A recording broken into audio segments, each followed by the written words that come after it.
anytime in the city of New York a woman would die of an illegal abortion, NARAL leaders would blame the Pope, the bishops, the cardinals, and any of the local priests. It was never the illegal abortionist's fault. Number two, anytime they could persuade a Catholic legislator or a candidate to support overturning the 141-year-old anti-abortion law in the state of New York, they would support that candidate with door knocking and marketing, anything to keep that candidate in that position, or that legislator in his position. Number three, they would overemphasize in the media any Catholic legislators who had jumped ship over to the pro-abortion cause. They made it look like Catholics were coming over in droves to support the pro-abortion movement. But guess what? It was a bald-faced lie. And then the fourth thing that they did, and this was very, very important because it had to do with you, Catholic voter. And of course, this started in New York, but then it went all across the United States. They developed what was called the Catholic straddle.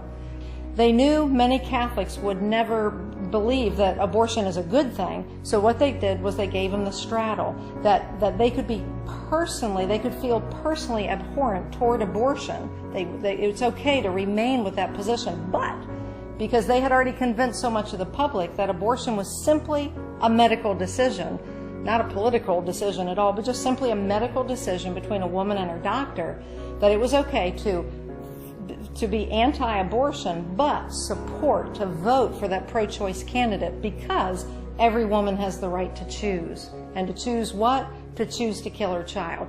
And that, my friends, my fellow Catholic voters, is where the lie was. Number one, blaming the Catholic hierarchy. Number two, supporting the candidates. Number three, overemphasizing the few Catholic candidates who were actually switching over to abortion side. And number four, the straddle, to get you, voter, to not think twice when you go into that voter booth.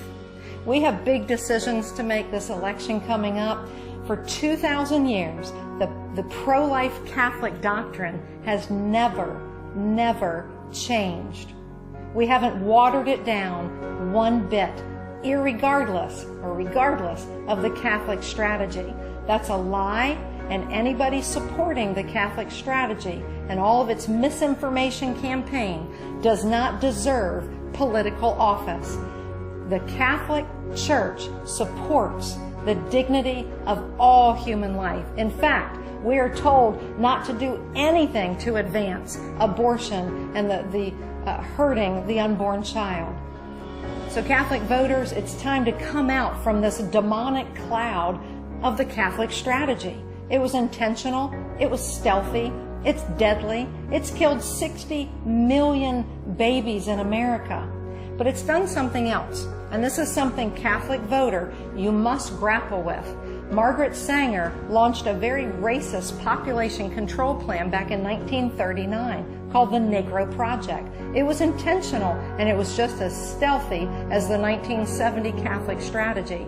But the problem, though, is the Catholic strategy is fast-tracking Margaret Sanger's racist population control plan. In fact, if you look at abortion in the black race in America, if you add up all the accidents, injuries, and all the diseases, abortion still exceeds all those things added up together. Abortion's the #1 killer of African Americans in the United States of America. Catholic voter, that is our fault, because we walked away from our doctrine. We turned our back, enough of us, and it's decimating the black race. You look at the numbers in New York City. In 2012, the Bureau of Vital Statistics, over 31,000 black babies were killed by abortion, and only 26,000 were born alive. 31 over 26. Catholic voter, that's our fault. It is time to get life right in the voter booth, because choosing life is a beautiful thing. So Dr. Nathanson gave me his personal parting message to tell you. And I said, Dr. Nathanson, do you have a message to tell America? And he said, yes. He said, in addition to teaching the strategy of how I deceived America, tell America that the co-founder of NARAL, Pro-Choice America, says to love one another. Abortion's not love. Stop the killing. The world needs more love. And I'm all about love now. And I reached over, Catholic voter, and I shook his hand, and I promised him that America will know his story, his strategy of deception, and his personal parting message. It's in this book called What If We've Been Wrong? That title comes from his resignation letter from NARAL back in 1975. It's keeping my promise to America's abortion king. Catholic voter, we have a job to do coming up in November. I can't tell you who to vote for. That's not my job. Your job is to listen to the real Catholic doctrine that for 2,000 years,